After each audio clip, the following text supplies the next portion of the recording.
আসসালামু আলাইকুম। Hello everyone. আজ সকালেই টানা বৃষ্টি হয়ে চারপাশের পরিবেশটা হয়ে উঠেছে অনেক সুন্দর। পুকুরের পাড় দিয়ে হাঁটছিলাম, হঠাৎ এমন এক চমক সামনে এসে গেল, একেবারেই কল্পনা করিনি। মুহূর্তে আমি অবাক হয়ে গেলাম। ভাবলাম এই সুন্দর দৃশ্যটা তোমাদের সাথে না শেয়ার করলে অন্যায় হবে, তাই ক্যামেরায় বন্দি করে তোমাদের সাথে শেয়ার করছি। প্রকৃতির প্রতিটা ছোট্ট প্রাণী আল্লাহর এক অনন্য সৃষ্টি। পুকুরের পাড়ে হাঁটতে হাঁটতে আমি কুড়িয়ে পেলাম এক ছোট্ট জীবনকে। আমি যে প্রাণটাকে আজকে কুড়িয়ে পেয়েছি, এটা একটি ঝিনুক জাতীয় শামুক, স্নেইল। শামুক বা স্নেইল সত্যি খুবই অনন্য ও চমকপ্রদ প্রাণী। ধীর গতির প্রাণী। শামুক খুব ধীরে ধীরে চলে, তাই প্রকৃতির ধৈর্যের প্রতীক হিসেবে ধরা হয়। তাদের ধীর চলার মধ্যে এক ধরনের শান্তি ও স্থিতিশীলতা আছে।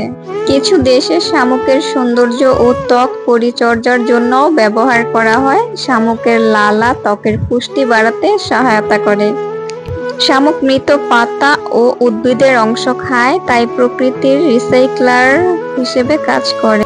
শামুকের শরীর অনেক কোমল এবং শুকনো অবস্থায় বাঁচতে পারে না, তাই তারা আর্দ্র পরিবেশে বেশি থাকে, যেমন পুকুর পাড়ের নরম মাটিতে বা বৃষ্টির পর।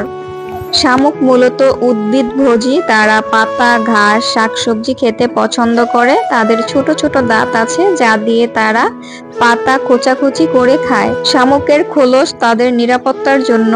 এই খোলসের মধ্যে তারা নিজেদের লুকিয়ে রাখতে পারে এবং শীতল ও শুষ্ক আবহাওয়ায় নিজেদেরকে রক্ষা করে। আপনারা কি আগে কখনো শামুককে এত কাছ থেকে দেখেছেন? মন্তব্য জানাতে ভুলবেন না। প্রকৃতির ছোট ছোট বন্ধুদের যত্ন নিন, তারা আমাদের জীবনেও খুশি নিয়ে আসে। আবার দেখা হবে, তখন পর্যন্ত ভালো থেকো। আল্লাহ হাফেজ।